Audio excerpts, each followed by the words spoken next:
shocking statement.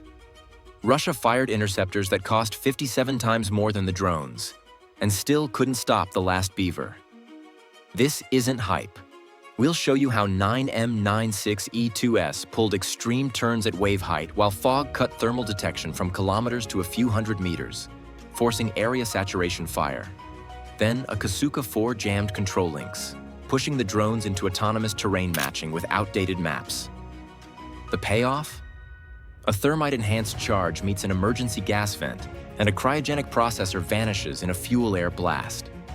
The number that matters isn't price. It's the timing of the jam, the fog, and the vent. Before we move on, please take a moment to subscribe to the channel and like the video.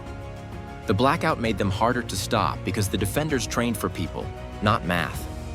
When the control link dies, a human stops improvising. An algorithm doesn't. It keeps time, checks altitude, and flies the plan without pausing to second-guess a decoy or a shout over the radio. That removes the hooks a jammer expects. No live feed to corrupt, no pilot to mislead with false cues, no mid-course update to spoof. The trap shuts, and the drones slip under it. A Kasuka 4 rolls into the sector and starts shoveling noise across the 1.2 to 5.8 gigahertz span. Operators outside Kyiv watch bitrate sag, then spike, then flatline. The feeds stutter like a scratched disk and freeze on the same frame. A gray sea, a smear of horizon, a battery warning that never updates. The beavers drop to their pre-planned profiles on cue. They pivot from chatter to silence. The sequence loads, their waypoints, altitude gates that hug the sea surface, speed locks that keep them from climbing into radar, and a terminal dive logic that holds the nose down until the barometric pressure matches a preset. Fiberglass skins and carbon spars help here. The radar return is small and messy, like a gull against a wave, and it buys seconds when the guidance goes dark. Russian doctrine reads loss of link as mission failure.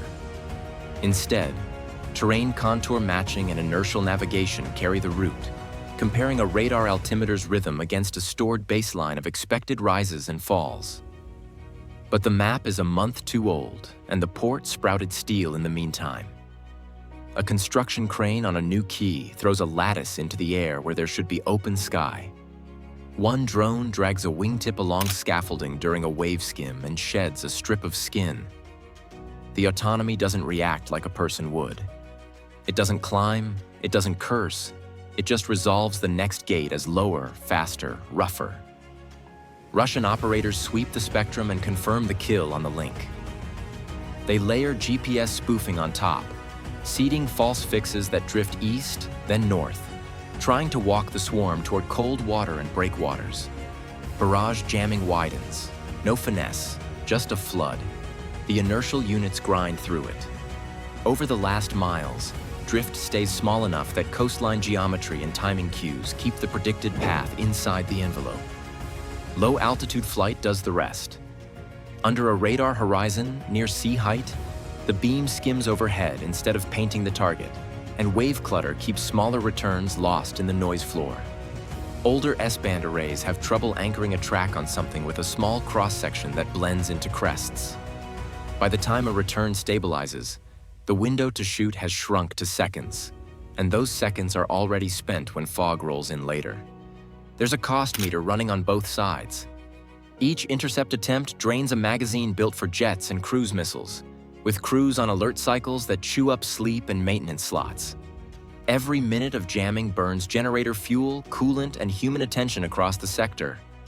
You can flood the band, but you also flood your own day with tasks you can't skip, and the bill shows up as missed checks and slower handoffs when it gets busy. Here's the twist in the jam. Cutting the link also cuts predictable human habits. No last-second wiggle toward a brighter pixel, no tendency to smooth a turn or hover over a waypoint. The drone's terminal logic grows less spoofable because it only trusts its own timers, altimeters, and inertial ticks. The pathing, if anything, gets more stubborn as the wind picks up and the weather closes the gap. So Russia pulls back from the expensive shots and reaches for something cruder and closer, guns and guesswork, just as the fog begins to roll in from the Gulf. What happens when your best eyes can only see a football field ahead, and the threat is skimming the waves. A cold fog bank rolls off the Gulf and turns every thermal image into a bloom. Hotspots smear, edges vanish. Panzer crews watch their screens go from kilometers of warning to a few hundred meters at best. The horizon shrinks. Contacts appear late, then vanish again in clutter. Operators start calling ranges out loud because the software cues lag behind what little they can still see. Up the chain, the handoff begins. S-400 batteries push the fight down to point defense. 248N6DMS lose lock when the targets dip under the lobes and ride the seam between land and water. 9M96E2S cut in with gas dynamic bursts, throwing sharp turns to grab fleeting tracks, but the window is short and the price climbs fast. You can launch into fog, you can pull the Gs, but you can't buy back seconds. Each shot drains a missile that was built for aircraft, and the return on that spend looks worse with every missed fuse. Closer to the water, crews switch from precision to volume. 23mm cannons open up in strings, walking rounds through the haze. Heavy machine guns rake suspected lanes. Tracer lines curve and die against the damp air, lighting a grid where someone guesses a drone will break through. Patrol boats thump forward and fire blind down-bearing calls. The sound of engines and guns takes over, but the fog doesn't care. It scatters infrared the same way it scatters light. The maritime boundary layer bends radar beams upward. Sea clutter spikes false alarms. The engagement window collapses to seconds you can't see coming. On the other side, the flying doesn't look like flying, it's math. GPS waypoints that drift under spoofing but still converge by timing. Inertial updates tick in the background and nudge course and speed. The video link is gone or useless, just grain and noise, so no one stares at pixels trying to find a ship mast. The plan carries the craft through gates set for height and time. If a queue is late, the autopilot doesn't hesitate. It hits the next number. That's where the asymmetry bites hardest.